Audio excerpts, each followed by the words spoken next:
However, one also has to bear in mind that when Angela Merkel took over 16 years ago, she was not that popular and didn't have this political gravitas that she has today. So I think one has to give time to her potential successor to show in what direction he's leading the country. And so in that sense, I think it's probably an unfair comparison to say after 16 years and that global reach to immediately compare her to her potential successor. Yeah, I think you make a very valid point. It does take a long time. And of course, Germany's had so few chancellors in my lifetime as well. I mean, just a real handful.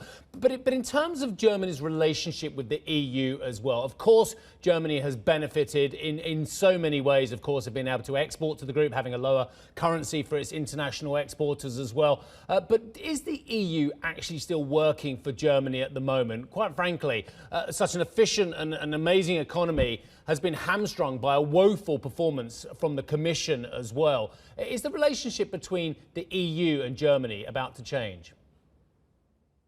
I mean, I guess Germany is always playing an instrumental part in shaping also the EU and bringing it forward. And I guess this is not going to change anytime soon. And what is definitely interesting to watch is, so to speak, who will fill the leadership void in the EU once Angela Merkel steps down. And there it might be that Emmanuel Macron is left, so to speak, a little bit more space, especially since he's also in election campaigning next year, and that might be, so to speak, a way for him to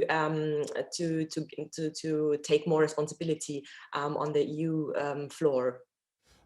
Marion, just to pick up on Steve's point, we've got a very obvious example of this, and that is the German technology in the BioNTech vaccine.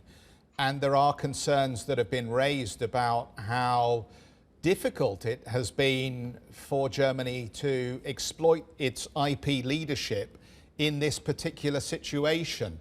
Again, is there an argument here that Germany is being held back to a certain extent by the constraints of joint action as required under the EU mandates?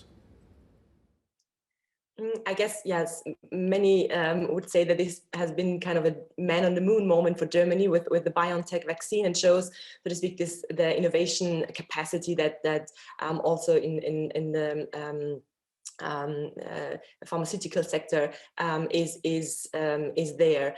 And I guess, I mean, there's always ways to say it could have been better with less red tape. And of course, I think that's important points that have to be followed up upon, but I guess the overall result is really a huge success.